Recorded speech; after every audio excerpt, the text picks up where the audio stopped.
جیسا کہ آپ حضرات جانتے ہیں، آج بڑی ہی غم کی تاریخ ہے اور مسائل والی رات ہے، اور آپ اپنے آرام اور استراحت کو چھوڑ کر امام زمانہ کو فرصہ دینے کے لیے آئے ہیں۔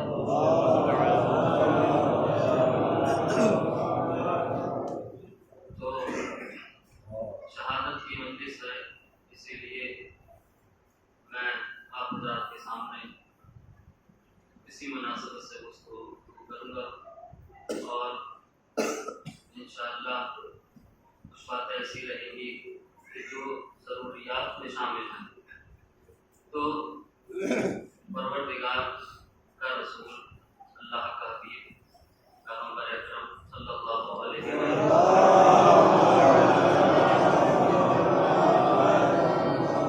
نے ارشاد فرمایا کہ ذکر علی عبادہ، علی کا ذکر کیا ہے؟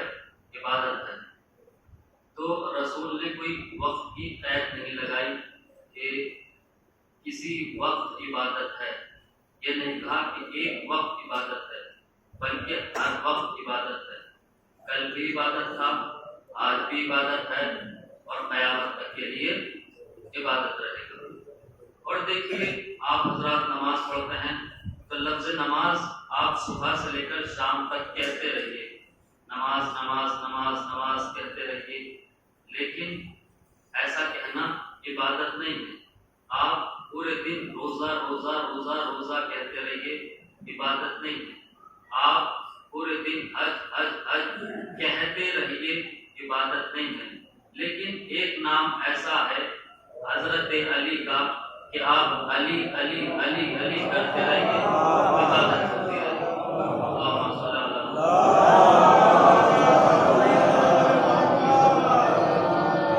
یعنی نام لیتے رہیں گے، عبادت ہوتی رہے گی۔ اور عبادت کیوں نہ ہو؟ کیونکہ نام ہی ایسا ہے۔ دیکھیے، اللہ نے لوگوں کی ہدایت کے لیے 1,23,999 انبیاء بھیجے، اور ہر ایک نبی جب آیا تو اس نے اپنی رسالت کا، اس نے اپنی نبوت کا اعلان کیا۔ اسی طرح سے جب پیغمبر اکرم آئے صلی اللہ علیہ وآلہ وسلم،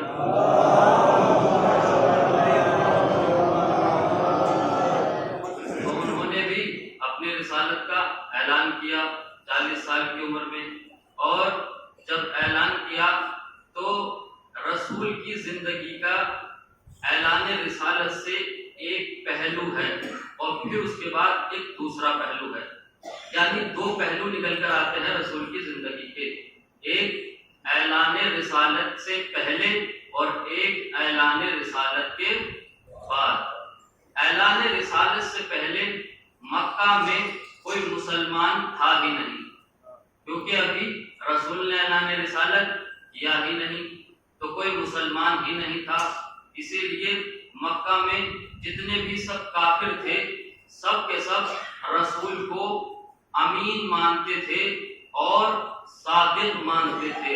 کیا مانتے تھے؟ صادق مانتے تھے۔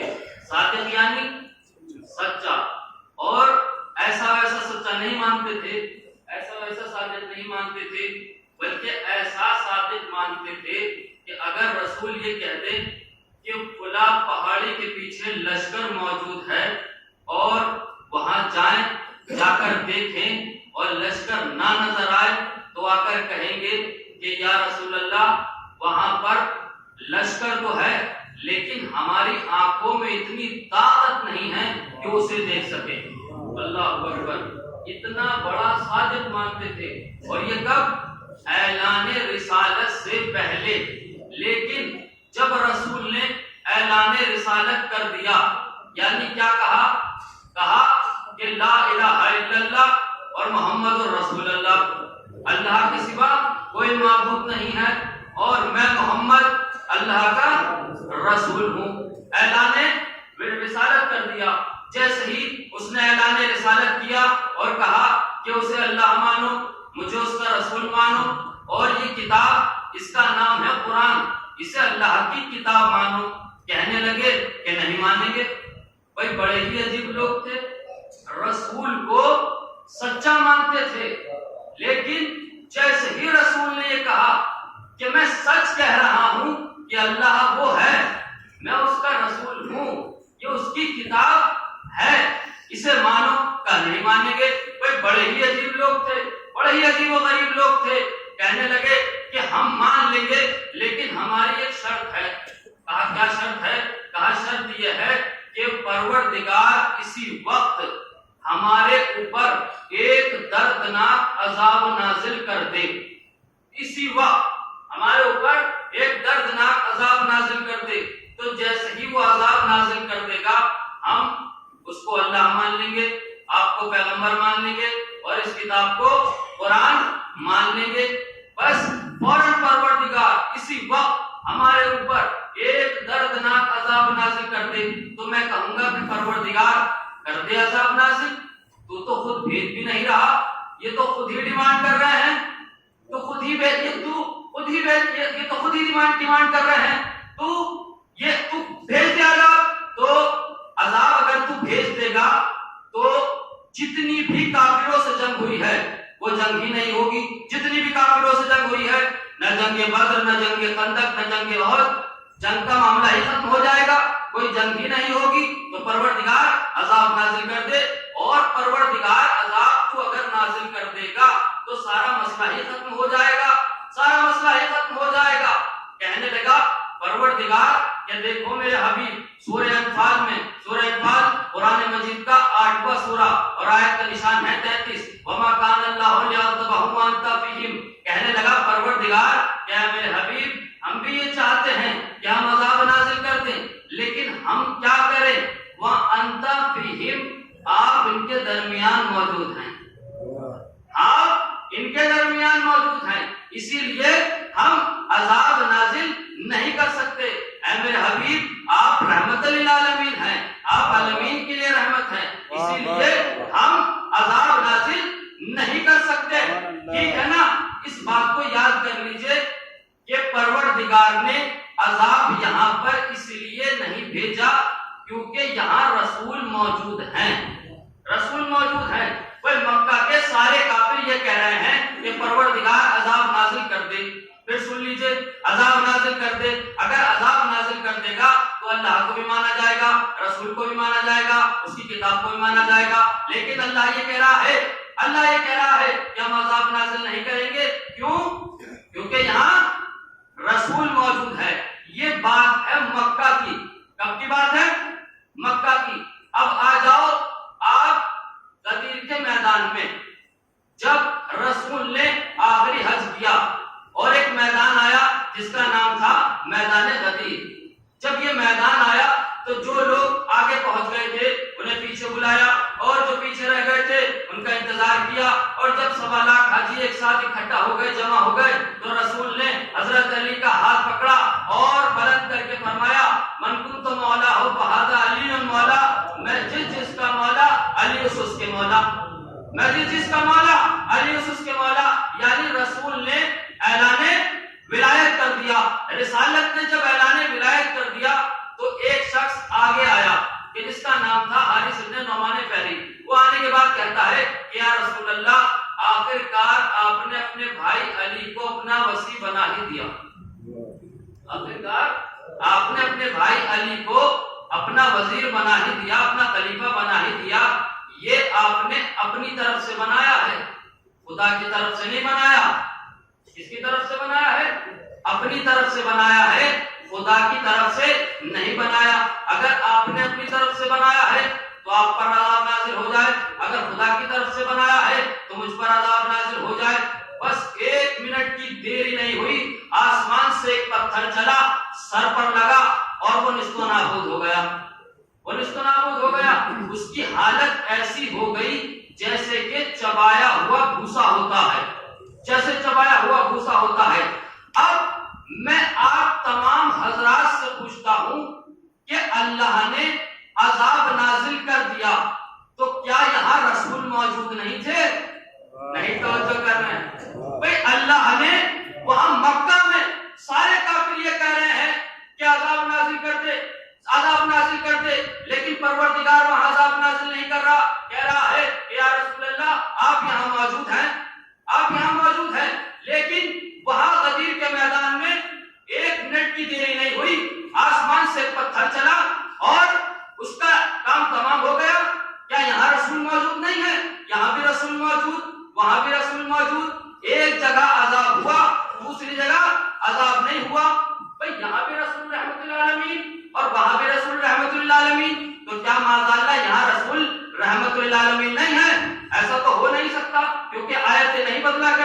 بھائی یہاں بھی رسول موجود، وہاں بھی رسول موجود، اگر وہاں پروردگار عذاب نازل کر دے گا تو وہاں تین چیزیں مانی جائیں گی، وہاں اللہ کو بھی مانا جائے گا، رسول کو بھی مانا جائے گا، اس کی کتاب کو بھی مانا جائے گا، لیکن یہاں تو کچھ نظر ہی نہیں آتا۔ پروردگار نے ایک جگہ عذاب نازل کیا، دوسری جگہ عذاب نازل نہیں کیا۔ بھائی میں آپ تمام حضرات سے پوچھتا ہوں، مجھے فیصلہ کر کے بتاؤ کہ پروردگار نے ایسا کیوں کیا؟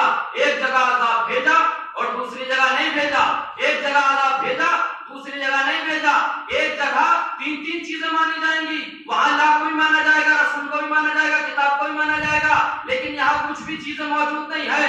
بس پروردگار کی آواز آئی کہ ہمیں اپنا دشمن برداشت ہے، رسول کا دشمن برداشت ہے، قرآن کا دشمن برداشت ہے، لیکن اللہ کو علی کا دشمن برداشت نہیں ہے۔ صلوات پڑھنے والے محمد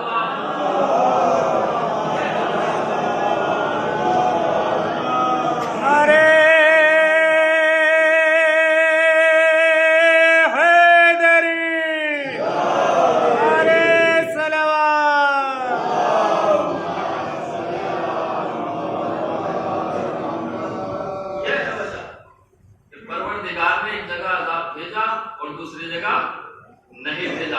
بھائی دیکھیے، اگر مولا کے فضائل دیکھیے اتنے ہیں کہ اگر تمام سمندروں کا پانی روشنائی بن جائے، تمام درخت قلم بن جائے، جنات اور انسان مل کر ایک ساتھ مولا کے فضائل لکھنے کی کوشش کریں، لیکن تب بھی لکھ نہیں پائیں گے، اتنے مولا کے فضائل ہیں۔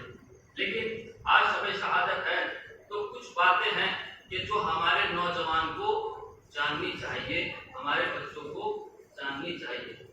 اسی لیے میں نے اس مجلس میں یہ موضوع قرار دیا اور سلیکٹ کیا کہ دیکھیے، آپ حضرات سب جانتے ہیں کہ حضرت علی کا قاتل کون ہے؟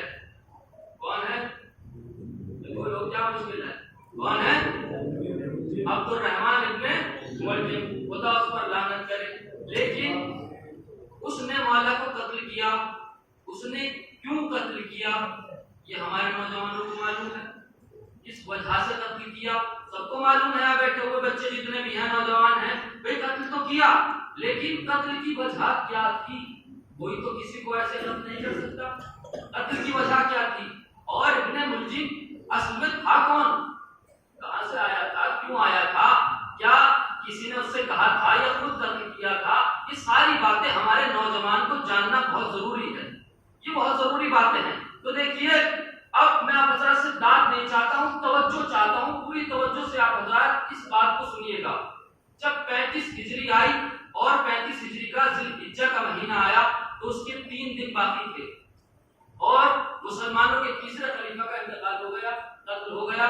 جب قتل ہو گیا تو لوگوں نے، سب لوگ اکٹھا ہوئے، اور اکٹھا ہونے کے بعد سب نے حضرت علی کو خلیفہ بنا دیا، سب نے حضرت علی کے ہاتھ پہ بیعت کر لی، اور مسلمانوں کے ظاہری طور پر چوتھے خلیفہ کون ہو گئے؟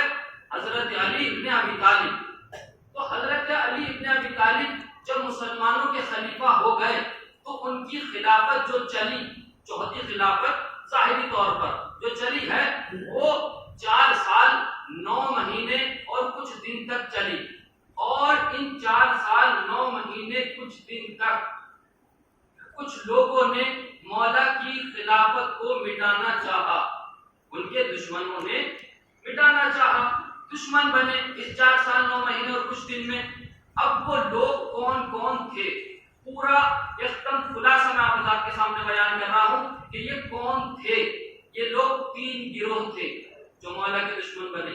پہلا گروہ قاسطین، دوسرا گروہ ناقصین، تیسرا گروہ مارقین۔ یہ 3 گروہ بنے۔ پہلا گروہ قاسطین، قاسطین کون ہے؟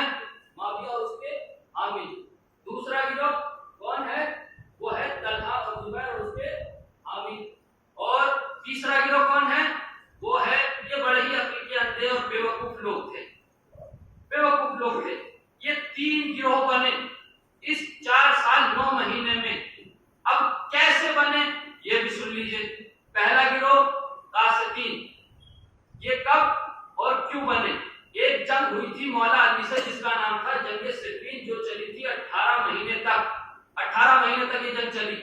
جو مولا کے دشمن سامنے آئے، یہ گروہ آیا اور اس کا نام رکھا گیا قاسطین۔ پھر دوسرا گروہ کون ہے؟ وہ ہے ناقصین، یعنی طلحہ اس کے حامی۔ یہ ایک جنگ ہوئی کہ جس کا نام تھا، بصرہ میں ایک جنگ ہوئی تھی جس کا نام تھا جنگ جمل، یعنی اونٹ والی جنگ۔ جب یہ جنگ جمل ہوئی تو جو لوگ اور دشمن سامنے آئے ان کو کہا جاتا ہے ناقصین۔ پھر تیسرا گروہ وہ ہے مارقین۔ مارقین یعنی جنہیں خوارج کے نام سے بھی جانا جاتا ہے، یہ ہے خوارج۔ تو تین گروہ آئے مولا کی دشمنی میں، ایک یاد کر لیجئے، قاسطین، ناقصین، مارقین۔ جو آخر والا گروہ تھا مارقین، یہ خوارج بھی کہا جاتا تھا، یہ داخلی طور پر مولا علی سے جنگ کرتے تھے۔ ایک جنگ ان سے ہوئی تھی کہ جس کا نام تھا جنگ نہروان۔ جنگ نہروان میں جو خوارج کا لشکر تھا وہ تھا 4000 کا۔ کتنے کا؟ 4000 کا۔ اور مولا کے مقابل میں آ کر کھڑا ہو گیا، مولا نے سب کو فنار کر دیا اور صرف 10 بچے۔ کتنے بچے؟ 10 بچے۔ اور مولا کے لشکر میں سے صرف 9 ہی شہید ہوئے، 9 شہید ہوئے۔ مولا نے 4000 کے 4000 کو واصل جہنم کر دیا۔ اور کتنے بچے؟ 10 لوگ بچے۔ ان 10 کا کیا ہوا؟ وہ 10 لوگ فرار ہو گئے، انہوں نے فرار اختیار کیا یعنی بھاگ گئے۔ اور ان بھاگنے والوں میں جو 10 بھاگے تھے ان میں ایک شخص تھا کہ جس کا نام تھا عبد الرحمن ابن ملجم۔ یہ تھا عبد الرحمن ابن ملجم۔ یہ 10 بھاگا، 10 میں سے جنگ نہروان ہوئی اور جنگ نہروان میں سے 10 لوگ بچے۔ پھر دوہرا رہا ہوں، 10 لوگ بچے اور 10 میں سے بھاگنے والا ایک شخص جس کا نام تھا عبد الرحمن ابن ملجم۔ اب جو بچے کچے خوارج تھے وہ لوگ اکٹھا ہوئے مکہ میں۔ بھائی تاریخ سے بھی ذرا دل لگایا کرو، تاریخ بھی سنا کرو، کیونکہ یہ جاننے کی چیزیں ہیں۔ اور وہ پہنچے، سارے کے سارے جو کچھ بھی بچے خوارج تھے وہ پہنچ گئے کہاں پر؟ وہ پہنچ گئے مکہ میں۔ مکہ میں سارے خوارج جمع ہو گئے تو انہوں نے میٹنگ کی مکہ میں آ کر، اور مکہ میں آ کر میٹنگ کرنے کے بعد انہوں نے ایک فیصلہ کیا کہ 3 لوگوں کو قتل کیا جائے گا، ایک علی کو، ایک معاویہ کو اور ایک عمرو عاص کو۔ ان تینوں کو قتل کر دیا جائے گا۔ کون کون قتل کرے گا؟ 3 لوگ قتل کریں گے۔ ایک آگے آیا جس کا نام تھا عبد الرحمن ابن ملجم، وہ مولا علی کو کوفہ میں شہید کرے گا۔ دوسرا شخص سامنے آیا جس کا نام تھا برق ابن عبداللہ، وہ آیا سامنے، اس نے کہا کہ وہ معاویہ کو شام میں قتل کرے گا۔ پھر اس کے بعد ایک اور شخص سامنے آیا تیسرا کہ جس کا نام تھا عمرو ابن بکر، وہ عمرو عاص کو مصر میں مارے گا۔ یہ 3 لوگ تینوں لوگوں کو قتل کرنے کے لیے آمادہ ہو گئے۔ اب جب یہ بات طے ہو گئی کہ 40 ہجری والا جب رمضان آئے گا تو 19 تاریخ کو یہ لوگ اپنا کام انجام دے دیں گے۔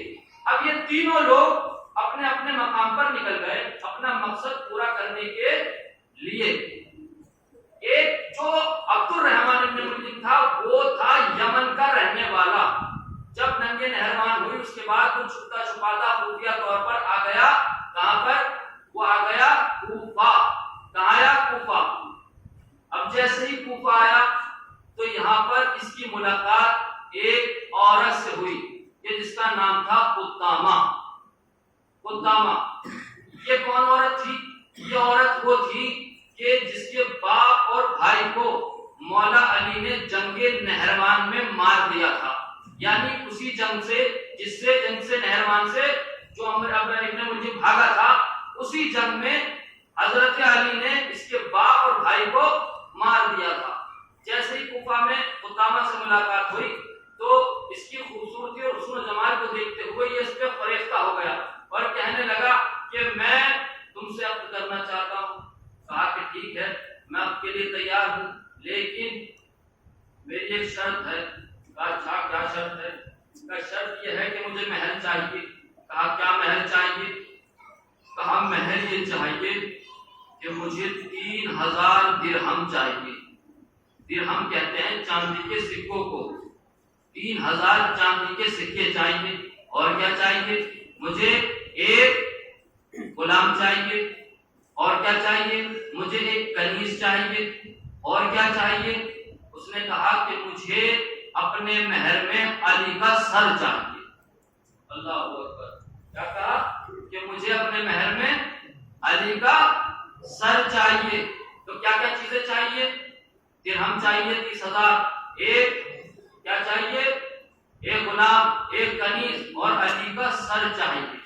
اب جب اس نے کہا کہ ٹھیک ہے، میں درہم دے دوں گا، میں کنیز دے دوں گا، میں غلام دے دوں گا، لیکن میں علی کا سر کیسے دے پاؤں گا؟ کہا کہ جب علی کسی کام میں مشغول ہو جائیں تب تم ان کو قتل کر دینا۔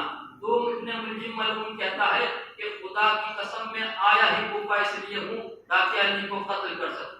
بس یہ آمادہ ہو جاتے ہیں تو قطامہ اس کو 2 شخص اور دیتی ہے تاکہ وہ اس کے کام میں شریک ہو جائیں۔ ایک کا نام وردان ہوتا ہے، دوسرے کا نام شبیب ہوتا ہے، اور تیسرا یہ خود یعنی ابن ملجم۔ تو 3 مرد اور 1 عورت یہ لوگ طے کر لیتے ہیں کہ ہاں 40 ہجری والے رمضان میں 19 تاریخ کی صبح میں مولا علی کو حالت نماز میں قتل کر دیں گے۔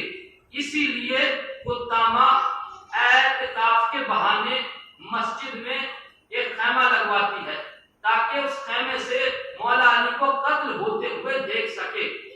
اس خیمے میں یہ سارے لوگ جمع ہو جاتے ہیں، سب آ جاتے ہیں، 3 مرد 1 عورت۔ اعتکاف کے بہانے لگوایا ہے لیکن 3 مرد اور 1 عورت مسجد میں چھپے ہوئے ہیں اس بہانے سے تاکہ علی کو قتل کر سکے۔ یہ باتوں میں مشغول ہوتے ہیں کہ ایک شخص ان کی باتوں کو سن لیتا ہے کہ یہ مولا علی کو قتل کرنے والے ہیں، اور ایک شخص سن لیتا ہے کہ جس کا نام ہوتا ہے اشعث۔ لیکن افسوس کی بات یہ ہے کہ وہ بھی مولا کا ہی دشمن ہوتا ہے اور وہ بھی انہیں کے ساتھ مل جاتا ہے۔ بس یہ مل جاتا ہے۔ ایک سوال پر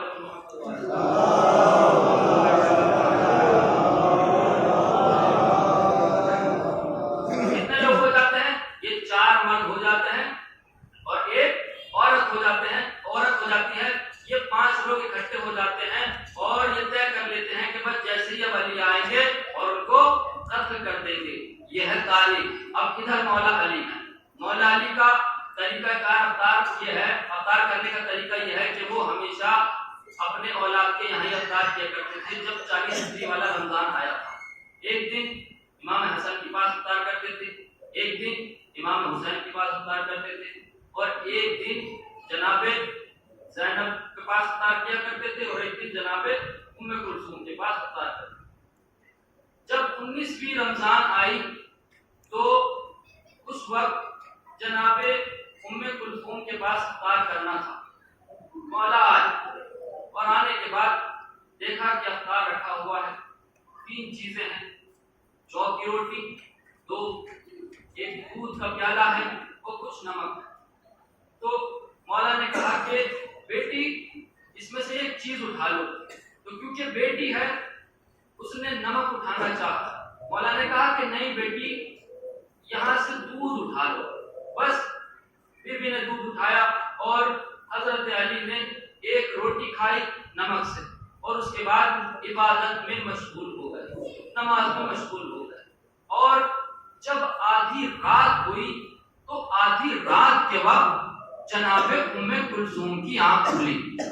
جیسے ہی ام کلثوم کی آنکھ کھلی تو کیا دیکھتی ہیں؟ صحن میں میرا بابا ٹہل رہے ہیں، کبھی گھر کے اندر آتے ہیں، کبھی صحن میں آ جاتے ہیں، کبھی گھر کے اندر آتے ہیں، کبھی صحن میں آ جاتے ہیں۔ صحن میں آ کر آسمان کی طرف دیکھتے ہیں اور کہتے ہیں انا للہ و انا الیہ راجعون، اور پھر اس کے بعد گھر میں آ جاتے ہیں، پھر صحن میں آتے ہیں اور کہتے ہیں ولا حول ولا قوت الا باللہ العلی العظیم، اور پھر اس کے بعد پھر گھر میں آ جاتے ہیں، کبھی صحن میں آتے ہیں، کبھی گھر میں آتے ہیں۔ جناب ام کلثوم آگے بڑھتی ہیں اور آنے کے بعد کہتی ہیں کہ بابا آخر آپ کی اضطرابی کی وجہ کیا ہے؟ آپ پریشان کیوں ہیں؟ مولا علی اپنی ریش مبارک پر ہاتھ پھیرتے ہیں اور فرماتے ہیں بیٹا وہ وقت قریب آنے والا ہے کہ جس کا رسول نے مجھ سے وعدہ کیا تھا۔ اللہ اکبر۔ بس ہاں عزادارو، صبح کا وقت آ جاتا ہے، وقت نماز آ جاتا ہے۔ جب نماز کا وقت آتا ہے تو مولا علی وضو کرتے ہیں، تیار ہو جاتے ہیں، اور وضو کرنے کے بعد مولا صحن میں آتے ہیں۔ صحن میں جیسے ہی مولا تشریف لاتے ہیں تو جو گھر کی بدتخیں ہوتی ہیں مولا کا دامن پکڑ لیتی ہے، کوئی انہیں ہٹانے کی کوشش کرتا ہے۔ مولا کہتے ہیں اترکوہن فإنہن نوائین، ان کو چھوڑ دو کہ یہ مجھ پر نوحہ کر رہی ہے۔ اللہ اکبر۔ بس آزادارو، آج بڑی قیامت کی رات ہے، اس لیے شرم کر کے بالکل مت روئیے گا۔ بس اس کے بعد مولا علی آگے بڑھتے ہیں، دروازے سے نکلنا چاہتے ہیں، لیکن دروازے میں ایک کیل ہوتی ہے کہ جس میں مولا کی ردا پھنس جاتی ہے، مولا کی ردا پھنس جاتی ہے اور وہ شان اقدس سے نیچے گر جاتی ہے۔ مولا کہتے ہیں انا للہ و انا الیہ راجعون۔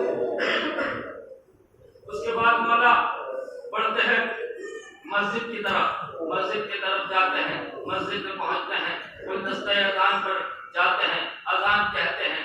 اذان کہنے کے بعد جو شخص مسجد میں سویا ہوا ہوتا ہے اس کو جگاتے ہیں اور کہتے ہیں کہ مسلمانوں اٹھ جاؤ، نماز کا وقت ہو گیا ہے۔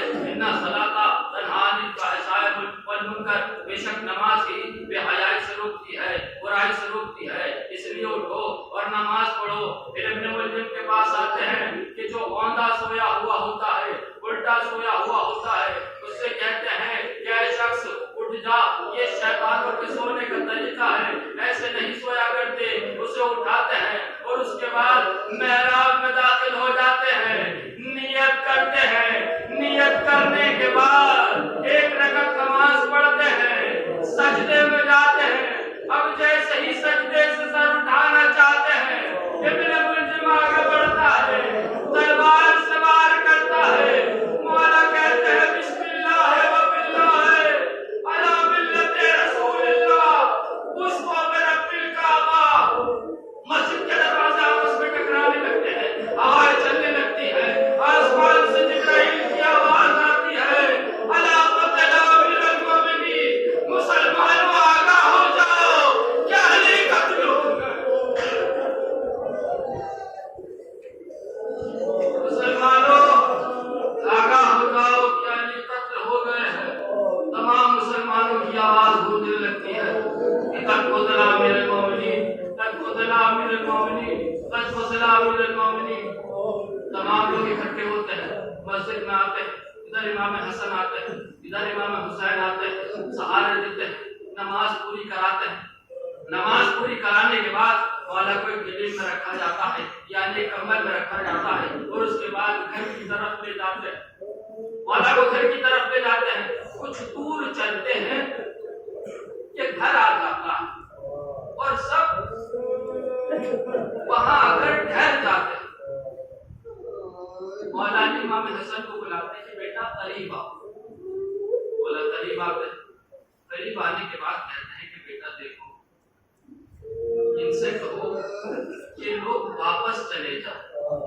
امام حسن بڑی تعجب سے پوچھتے ہیں کہ بابا کیا ہو گیا؟ یہ تو تسلی دینے کے لیے آئے ہیں ہمیں، یہ تو پرسان حال کرنے کے لیے آئے ہیں، پرسا دینے کے لیے آئے ہیں، یہ تو عیادت کرنے کے لیے آئے ہیں۔ بابا آپ انہیں واپس کیوں بھیج رہے ہیں؟ آپ انہیں کیوں واپس بھیج رہے ہیں؟ مولا علی کہتے ہیں بیٹا دیکھو، جب میں اس حالت میں گھر کے اندر داخل ہو جاؤں گا تو مجھے دیکھ کر میری بیٹیاں گریہ کرنے لگے گی اور ان کی آواز نامحرموں کے کانوں تک ٹکرائے گی، اور میں علی برداشت نہیں کر سکتا کہ